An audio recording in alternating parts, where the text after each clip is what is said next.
Je m'appelle Elias. J'ai 28 ans. Et si vous me rencontriez, vous diriez probablement que je suis la personne calme du groupe. Je n'ai jamais été le frère bruyant. Jamais été celui qui réclame l'attention à table ou qui interrompt les histoires pour les ramener à moi. Ce rôle a toujours appartenu à ma sœur cadette, Camille. 2 ans de moins que moi, incroyablement bruyante, et d'une manière ou d'une autre, toujours le centre de l'univers de mes parents. En grandissant, j'ai appris à rester silencieux. Quand Camille hurlait et pleurait parce qu'elle avait eu l'assiette bleue au lieu de la rose, maman échangeait la mienne sans même me le demander. Quand elle oubliait ses devoirs ou avait une mauvaise note, papa disait, elle a simplement un esprit créatif. Si je ramenais un bulletin parfait, c'est ce que nous attendons de toi, Elias. C'était subtil au début. Des petites choses qui me donnaient l'impression d'être davantage le second rôle dans ma propre vie. Mais avec le temps, ces petites choses se sont accumulées pour former une montagne de ressentiments silencieux que je n'ai jamais laissé paraître. Jusqu'à récemment. Camille s'est fiancée l'année dernière à un type nommé Ryan.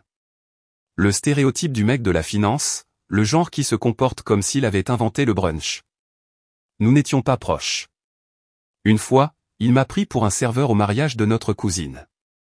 J'ai laissé passer. Camille l'aimait. Et même si j'avais très envie de lever les yeux au ciel face à tout cela, j'ai gardé ma bouche fermée. Je l'ai même félicitée quand elle l'a annoncé à Noël, bien qu'elle l'ait fait au beau milieu du moment où je parlais à tout le monde d'une promotion que je venais d'obtenir. Elle m'a coupé en pleine phrase. Désolé, mais ça ne peut pas attendre, a-t-elle glapi, exhibant la bague à tout va. Maman a poussé un cri strident. Papa a eu les larmes aux yeux. Ma nouvelle a été oubliée en 10 secondes chrono. Ce soir-là, je suis rentré chez moi avec une boule dans l'estomac et un faux sourire encore collé sur mon visage. Je pensais que peut-être, juste peut-être, il me demanderait d'aider à organiser la fête de fiançailles ou au moins d'y participer. Mais les semaines suivantes se sont écoulées dans le silence. Pas de texto, pas d'appel, pas d'invitation. Je me suis dit qu'ils prenaient simplement leur temps pour l'organisation. Puis j'ai vu les photos sur Facebook. Ma sœur, debout au milieu d'un jardin loué, une coupe de champagne à la main, flanquée de la famille. Ma famille, mes parents, mes cousins, même ma tante Céline qui vit à 3 heures de route et prétend toujours être trop fatiguée pour les fêtes. Tout le monde était là. Tout le monde sauf moi. J'ai attendu une journée entière avant d'appeler ma mère. Il me fallait du temps pour me calmer, pour ne pas paraître en colère. Elle a décroché à la 2e sonnerie, toute joyeuse et essoufflée comme si elle venait de finir de rire. Elias, tout va bien ? J'ai vu les photos, ai-je dit. Ma voix me semblait creuse, même à moi. Oh, a-t-elle dit. Puis le silence. Tu ne m'as pas invité. Il y a eu une pause, puis sa voix s'est durcie très légèrement. Eh bien, je ne pensais pas que tu voudrais venir. Tu as toujours eu ce truc quand il s'agit de Camille. C'est son moment, Elias. Nous ne voulions tout simplement pas de drame. Mes oreilles bourdonnaient. Du drame ? Quel drame ai-je jamais causé ? Tu sais ce que je veux dire, dit-elle d'un ton léger, comme si elle chassait un insecte. Tu as toujours l'air de bouder à ce genre d'événement. Tu n'as jamais aimé être éclipsé. Et Camille mérite une célébration paisible. Je ne parvenais même pas à formuler des mots. Mon cerveau essayait encore d'enregistrer que ma propre mère pensait que je serais jaloux, que je gâcherais la fête de fiançailles de ma sœur simplement en me montrant. Alors, j'ai dit la seule chose qui m'est venue à l'esprit, la seule chose que je pouvais dire sans que ma voix ne se brise. Alors, ça ne te dérangera pas de manquer mon mariage non plus. Il y a eu une pause, la plus longue pause que j'ai jamais entendue de sa part. Puis elle a ri.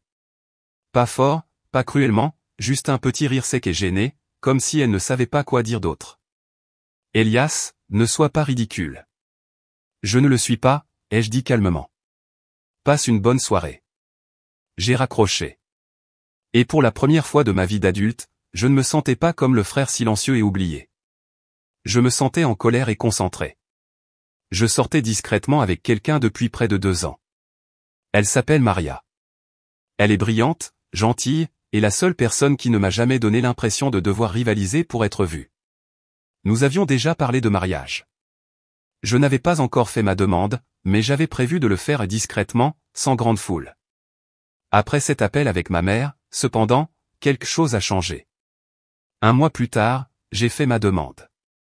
Maria a dit oui, et j'ai commencé à planifier quelque chose que je n'aurais jamais pensé faire, un mariage sans ma famille. Nous n'avons rien publié en ligne. Nous n'avons pas envoyé de faire-part. J'ai appelé tante Soline en privé, je lui ai raconté toute l'histoire, et elle m'a serré dans ses bras à travers le téléphone. Tu en as parfaitement le droit, Ellie, a-t-elle dit. Tu mérites d'être célébrée, pas piétinée. Elle nous a aidés à choisir un lieu. C'était modeste, un vieux manoir confortable à environ 1 heure de la ville. Élégant sans être tapa accent grave l'œil. La famille de Maria était enthousiaste. Ils ont aidé pour tout, les fleurs, le gâteau, les invitations. Je ne m'étais jamais senti aussi soutenu de ma vie. J'ai envoyé des invitations physiques soigneusement adressées avec un simple carton réponse glissé à l'intérieur, mais aucune n'est allée à mes parents, aucune à Camille. Je ne les ai pas bloquées. Je n'ai rien annoncé en ligne. J'ai juste laissé le silence persister, de la même manière qu'il l'avait laissé persister avec moi. 3 semaines plus tard, j'ai reçu un texto de ma cousine Lily. C'était une photo, mon faire-part de mariage, posée sur le comptoir de la cuisine de tante Soline. La légende disait, ta mère vient de voir ça. Elle ne va pas bien. Et puis mon téléphone a commencé à sonner. C'était ma mère. Je n'ai pas décroché. Puis mon père, puis Camille. J'ai laissé chaque appel aller sur la messagerie vocale. Et puis à 23h07, j'ai reçu un message qui disait simplement, Elias, s'il te plaît. On ne le pensait pas comme ça. J'ai fixé l'écran pendant un long moment. Mon cœur battait la chamade, mais pas de culpabilité et de clarté. Ils ne prenaient contact que parce qu'ils avaient été exclus pour une fois. Ils n'avaient aucune idée de ce qui allait suivre. Le lendemain matin, je me suis réveillé avec 5 autres appels manqués et 2 messages vocaux de ma mère. Sa voix se brisait, un message commençant par « S'il te plaît, appelle-moi » et se terminant par des sanglots étouffés. L'autre était plus calme. « Nous sommes ta famille, Elias. Ce n'est pas juste. Tu es cruel. » Ce mot cruel m'est resté en tête comme une écharde. Il a résonné dans ma tête pendant que je me brossais les dents, pendant que je boutonnais ma chemise, pendant que je versais du café dans le mug de voyage que Maria m'avait offert il y a des mois avec le futur marié gravé en lettres cursives dorées. Cruel. Comme si je n'avais pas passé la dernière décennie à ravaler ma fierté pendant qu'il célébrait Camille comme si elle était la seule enfant qui comptait. Comme si je n'avais pas souri à travers insulte après insulte, été ignoré à chaque anniversaire, chaque promotion, chaque moment significatif de ma vie qu'ils avaient balayé comme un bruit de fond pour le spectacle de Camille. Cruel ? Non. C'était la première fois que je sortais simplement de leur ombre. Cet après-midi-là, la conversation de groupe, la redoutable conversation familiale que j'avais mise en sourdine il y a longtemps s'est enflammée. Je ne l'ai même pas ouverte au début. J'ai vu les aperçus. Est-ce que quelqu'un d'autre a reçu ça? Attendez, Elias se marie? Pourquoi n'avons-nous pas été invités? Soline, tu savais? Un message de Camille s'est démarqué. C'est mesquin, Ellie. Tu te comportes comme un enfant. Mesquin, n'est-ce pas? J'ai tapé, puis effacé, puis tapé à nouveau avant d'envoyer finalement une seule réponse. Je respecte simplement les limites que vous avez tous fixées. Vous avez clairement montré où était ma place dans cette famille. Je ne suis pas amer, j'en ai juste assez de faire semblant que ça ne fait pas mal. J'ai désactivé les notifications après ça. Je n'avais pas besoin de leur approbation. Je ne faisais pas ça pour marquer un point. Je le faisais parce que pour une fois, je voulais commencer un nouveau chapitre sans traîner la vieille douleur avec moi. Mais bien sûr, ma famille n'allait pas laisser tomber si facilement. Quelques jours plus tard, Maria et moi étions en rendez-vous avec le fleuriste quand mon père est arrivé. Sans prévenir, sans texto, il est simplement entré dans la boutique comme s'il en était le propriétaire. Il avait l'air fatigué, comme s'il n'avait pas dormi depuis des jours. Mais il y avait cette même tension sévère dans sa mâchoire dont je me souvenais de mon enfance, le regard qui disait « Tu me déçois ». « On peut parler ?» a-t-il demandé. Maria m'a jeté un regard, incertaine. « C'est bon », lui ai-je dit. « Donne-nous 1 minute. » Elle a hoché la tête et est sortie. Mon père s'est assis en face de moi, croisant les mains sur la petite table ronde. « Ça a assez duré, Elias. » « Vraiment ?» ai-je demandé d'un ton égal. « Tu as fait passer ton message. Tu es contrarié. » « D'accord, mais punir ta mère comme ça, la laisser en dehors du mariage de son fils unique. J'ai cligné des yeux. Fils unique. Première fois que je l'entendais se référer à moi de cette façon depuis des années. Je n'avais pas l'intention de punir qui que ce soit, ai-je dit. Mais vous m'avez tous laissé en dehors des fiançailles de Camille. Vous ne m'avez même pas dit que ça avait lieu. C'est différent, a-t-il marmonné. Camille avait besoin.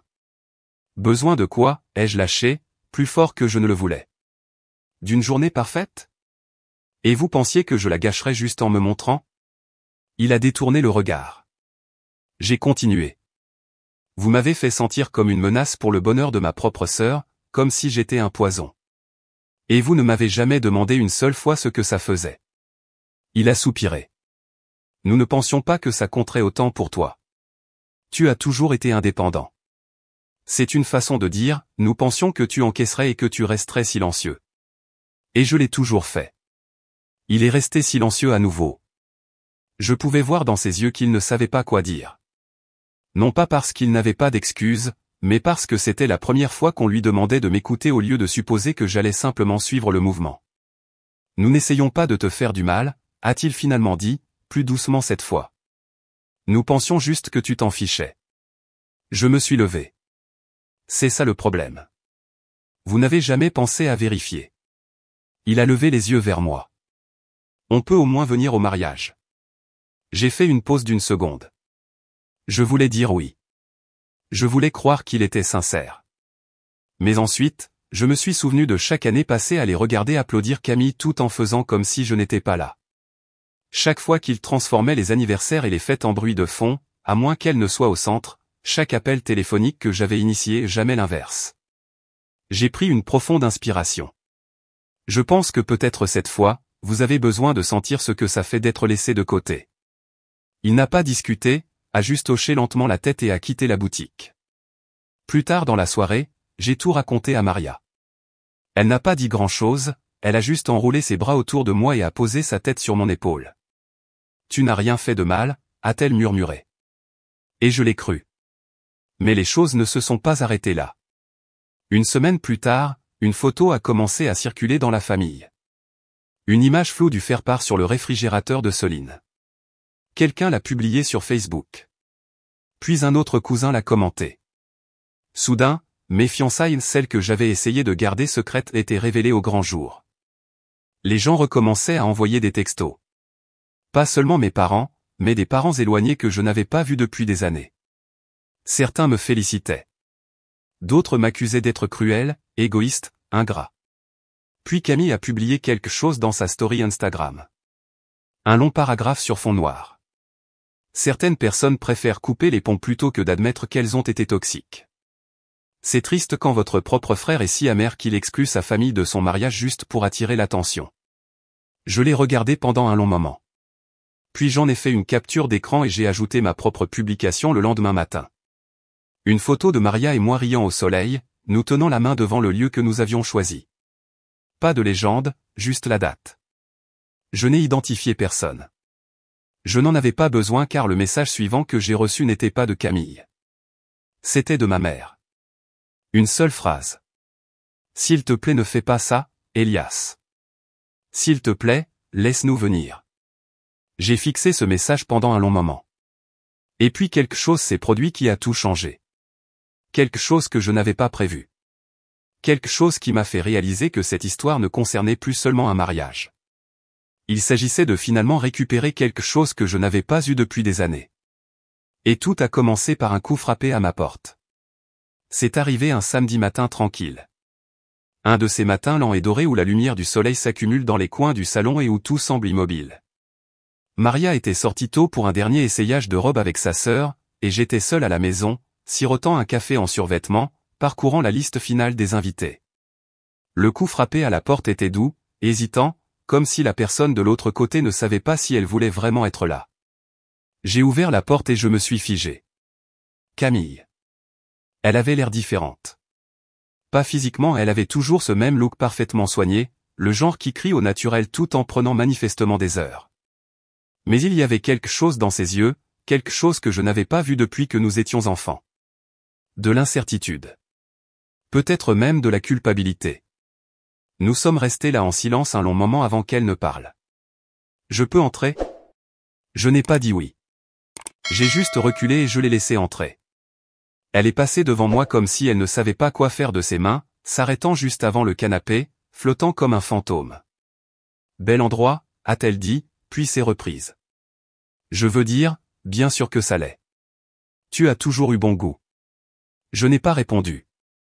Je me suis juste appuyé contre le mur et j'ai attendu. Elle s'est tournée pour me faire face, prenant une inspiration comme si elle plongeait sous l'eau. Écoute, je sais que tu es en colère, et je comprends. Vraiment. Mais je ne savais pas que maman ne t'avait pas invité à la fête de fiançailles. Je le jure. Mes bras se sont croisés sans que j'y pense. Tu n'as pas remarqué que je n'étais pas là. Sa mâchoire s'est crispée. J'ai pensé que tu étais occupé. Ou peut-être que tu faisais juste ton truc habituel du genre trop cool pour ça. J'ai failli rire. C'est ça. De la même manière que j'étais trop cool pour tous les autres événements dont j'ai été discrètement exclu. Elle a grimacé. Ce n'est pas juste. Ah non, ai-je dit. Tu as détourné l'annonce de ma promotion à Noël. Tu as monopolisé chaque anniversaire, chaque fête, et je n'ai jamais dit un mot. Pas jusqu'à maintenant.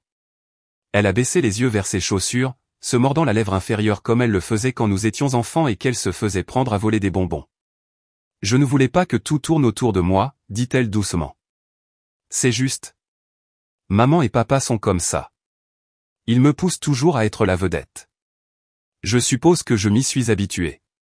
Ça ne rend pas la chose acceptable, ai-je dit. Ils t'ont dressé à agir comme si j'étais facultatif, et tu ne l'as jamais remis en question. Le silence s'est de nouveau installé entre nous. J'entendais le bourdonnement du réfrigérateur, le craquement occasionnel du parquet sous ses talons. Puis elle a finalement levé les yeux. Pourquoi ne m'as-tu pas parlé du mariage? Il n'y avait aucune méchanceté dans sa voix, juste de la confusion. De la peine, même. Je voulais la paix, ai-je dit. Je voulais une chose dans ma vie qui ne vienne pas avec des bagages. Qui ne vienne pas avec des attentes ou des commentaires désobligeants ou le sentiment de ne pas être à ma place. Je voulais un nouveau départ. Elle a hoché lentement la tête, ses yeux brillants de larmes non versées. Tu aurais pu me le dire. Juste à moi. J'ai secoué la tête. Je ne te faisais pas confiance. Ça l'a blessé. Je pouvais le voir. Et peut-être qu'une partie de moi le voulait. Juste un peu. Je ne te demande pas d'inviter maman, dit-elle. Ni papa. Je ne te demande même pas de me pardonner tout de suite. Mais est-ce que je peux être là? S'il te plaît? Juste moi. C'était la première fois depuis des années que j'entendais sa voix sans ce ton suffisant et avide de projecteur. Juste Camille, ma sœur, demandant quelque chose sans s'attendre à ce qu'on le lui serve sur un plateau. Je n'ai pas répondu, pas tout de suite, car au moment où j'ouvrais la bouche pour répondre, mon téléphone a vibré sur le comptoir. J'ai jeté un coup d'œil à l'écran et mon estomac s'est noué. C'était une notification de Facebook, une publication de ma mère. Public. Quand votre fils unique décide d'exclure sa famille du plus beau jour de sa vie, vous devez vous demander où vous vous êtes trompé. Nous l'avons aimé. Nous l'avons élevé. Et maintenant, il veut nous effacer. J'espère juste qu'il retrouvera la raison avant qu'il ne soit trop tard.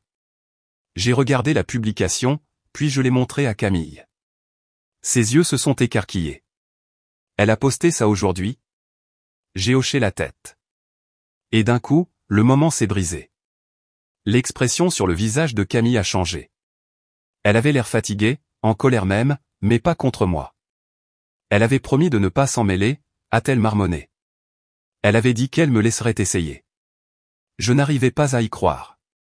Non pas parce que ma mère avait fait quelque chose de manipulateur, j'avais vu cette stratégie des centaines de fois, mais parce qu'il est soudain devenu clair que cela ne me concernait plus seulement moi. Il s'agissait de contrôle, d'apparence, du besoin de maman et papa de maîtriser le récit. Camille s'est affalée sur le canapé et a enfoui son visage dans ses mains.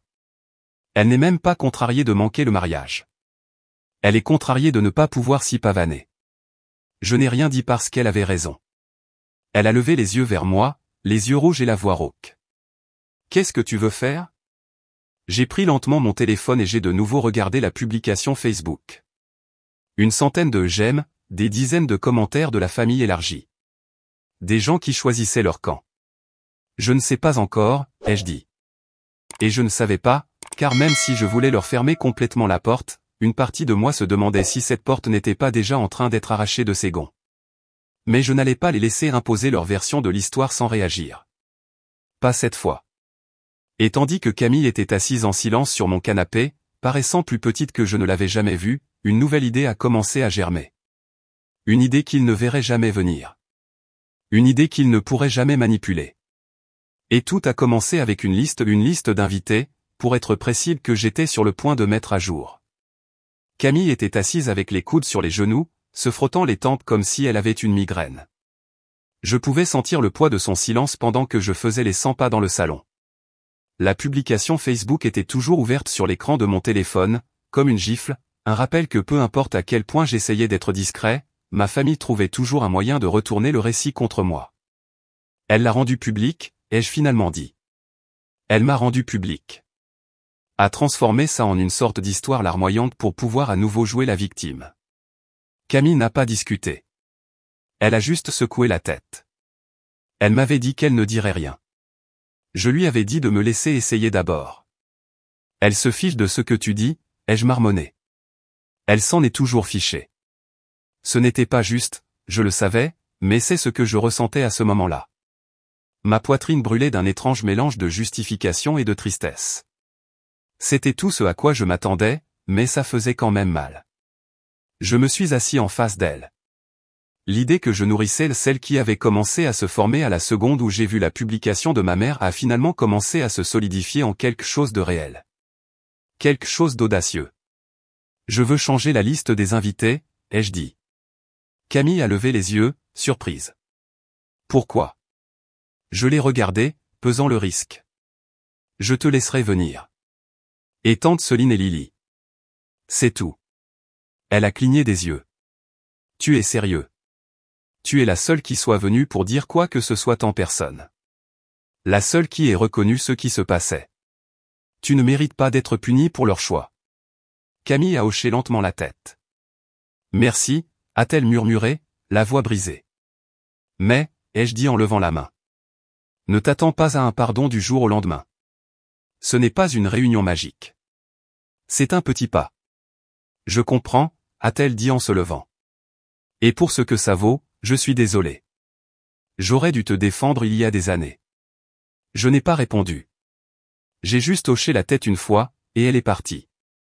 Ce soir-là, j'ai montré la publication à Maria. Elle l'a lue lentement, puis m'a regardé. Tu veux répondre, a-t-elle demandé. Oui, ai-je dit. Mais pas en ligne. Je veux répondre en personne, selon nos propres termes. Son front s'est plissé. À quoi penses-tu? J'ai souri pour la première fois depuis des heures. Je veux que notre mariage soit à notre sujet, pas au leur. Mais s'ils veulent me dépeindre comme le méchant pour avoir pris le contrôle de ma vie, alors peut-être qu'il est temps que j'endosse ce rôle, juste pour une fois. Maria n'a même pas hésité. Alors, faisons de ce mariage un moment inoubliable. Le jour du mariage est arrivé avec un calme étrange et électrique. Le ciel était d'un bleu parfait, l'air léger et chaud. Nous avions choisi de le célébrer en plein air, sous les arbres en arche du jardin du manoir. Des fleurs bordaient l'allée. Une douce musique de piano s'échappait des haut-parleurs, et les invités commençaient à arriver avec une douce excitation dans leur voix. Des gens qui comptaient. Des gens qui nous connaissaient tous les deux, nous soutenaient, nous voyaient. Tante Soline est arrivée la première, épongeant ses yeux en me serrant dans ses bras. Tes parents sont en train de perdre la tête en ce moment, a-t-elle murmuré avec un sourire en coin. Camille m'a dit que ta mère avait jeté son téléphone à travers la pièce ce matin. Peut-être que maintenant elle sait ce que ça fait, ai-je dit avec un léger haussement d'épaule. Puis Camille est arrivée. Pour la première fois de sa vie, elle n'a pas essayé de voler la vedette. Elle portait une simple robe pastel, un maquillage minimal, et a serré Maria dans ses bras comme si elles étaient de vieilles amies. Elle n'a pas beaucoup parlé, s'est simplement assise tranquillement avec Soline et Lily près du premier rang, regardant tout avec une expression que je ne reconnaissais pas sur son visage. Peut-être de la fierté, peut-être de la culpabilité, peut-être les deux. La cérémonie a été courte mais magnifique.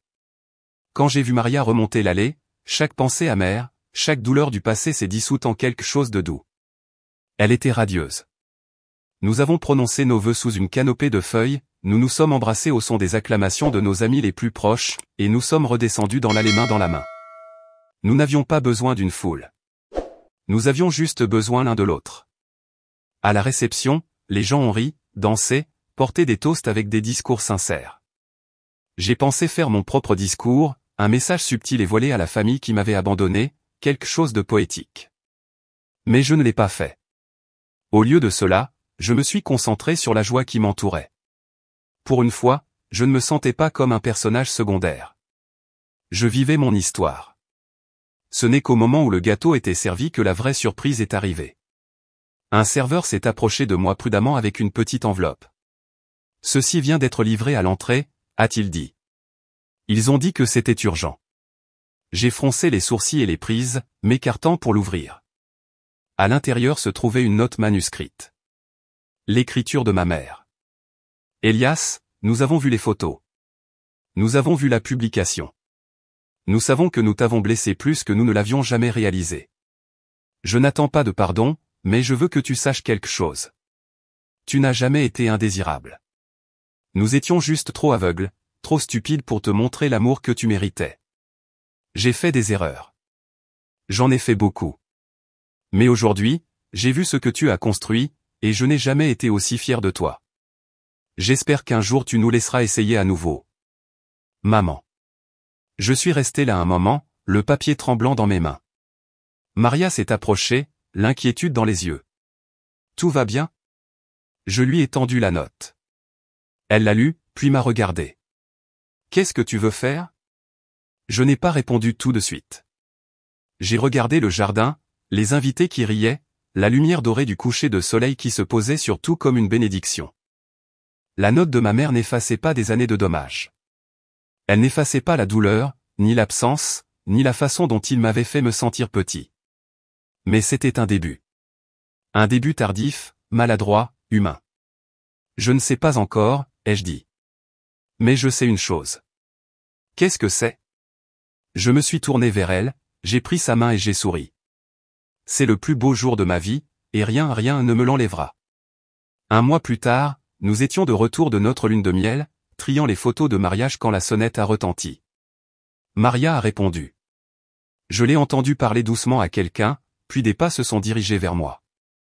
Ma mère se tenait là dans le couloir. Pas de maquillage, pas de coiffure parfaite, juste un jean, un cardigan et les yeux rouges. Elle n'a rien dit, a juste tendu une petite boîte en bois. Je l'ai ouverte.